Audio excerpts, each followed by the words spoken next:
चोरी का पैसा ज़मीर खरीदने के लिए इस्तेमाल हो रहा है। पाकिस्तान में पैसे की सियासत आ गई है। वज़ीर-ए-आज़म इमरान खान का रावलपिंडी में तकरीब से खिताब। कहा, लोग इस वक्त सियासत की शक्ल देखिए। मुनर्रिफ फरकान अवामी दबाव पर वापस आएंगे। 27 तारीख को आप इस्लामाबाद में पब्लिक देखेंगे।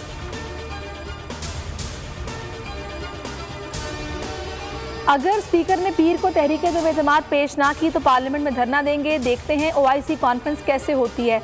बिलावल भुट्टो की अपोजिशन रहनुमाओं के खिलाफ प्रेस कॉन्फ्रेंस का। इमरान खान, आप खिलाड़ी रहे, बॉल टेम्परिंग ना करें, आए और मुकाबला करें।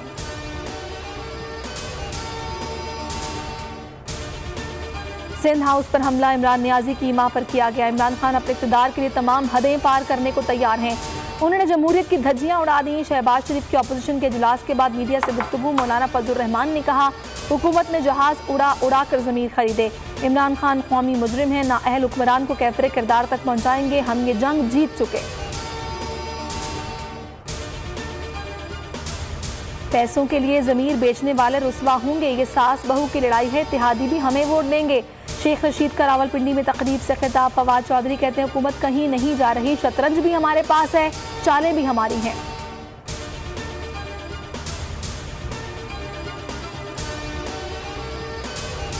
तहरीक इंसाफ ने 14 मुनर्रिफ फरकान कौमी असेंबली को शोकॉज नोटिस जारी कर दिए। 3 मुनर्रिफ फरकान ने वापस आने के लिए राबता किया है। वज़ीर-ए-आज़म को ब्रीफिंग। वज़ीर-ए-आज़म ने सदारती रेफरेंस फाइल करने की जिम्मेदारी अटॉर्नी जनरल बाबर अवान को सौंप दी। वज़ीर-ए-आज़म की हुकूमती टीम को इत्तेहादियों से सियासी राबते जारी रखने की हिदायत।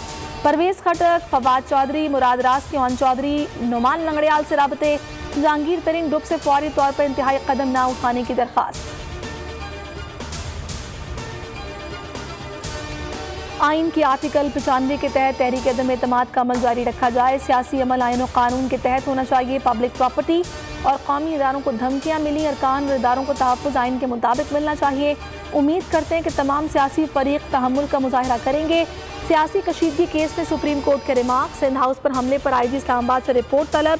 चीफ जस्टिस ने रिमार्क्स दिए, कल ऐसा वाक़या देखा जो आज़ादी इजहार के खिलाफ था। सियासी जमातों को नोटिस जारी, समात पीर तक मुलतवी।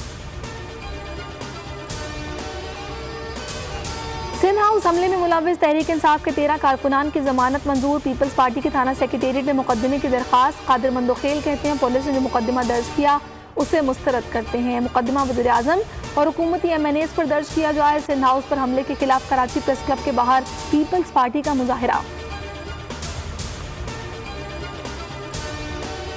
मुल्तान में तहरीक इंसाफ के कारकुनान का मुनर्रिफ MNA अहमद हुसैन के खिलाफ एहतजाज। अलामती जनाजा निकाला, पुतला जलाया। अहमद हुसैन के घर के बाहर उनके डंडा बरदार हामी जमा। पुलिस भी मौके पर मौजूद। पेशावर में JUI कारकुनान के मुनर्रिफ MNA नूर आलम के घर आमद, यकजहती का इजहार। पाकिस्तान और ऑस्ट्रेलिया की क्रिकेट टीमों की कज़ाफ़ी स्टेडियम में प्रैक्टिस। सीरीज का तीसरा और आखिरी टेस्ट 21 मार्च से शुरू होगा। ऑस्ट्रेलियाई बल्लेबाज स्टीव स्मिथ कहते हैं, पाकिस्तान आकर उर्दू नहीं सीख सका मगर बिरयानी के बारे में जान लिया। कमरे में बिरयानी मंगवा कर खाई। पाकिस्तान और ऑस्ट्रेलिया के दरमियान वनडे मैचेस 29 मार्च, 31 मार्च, 2 अप्रैल को कज़ाफ़ी स्टेडियम में होंगे। T20 मैच 5 अप्रैल को खेला जाएगा।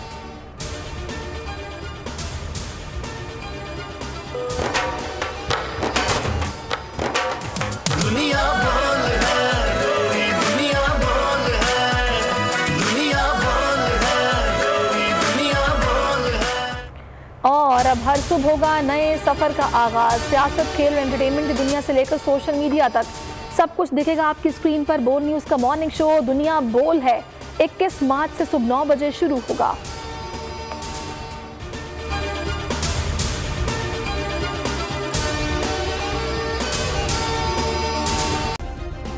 सब्सक्राइब करें और बेल दबाएं ताकि कोई खबर रह न जाए।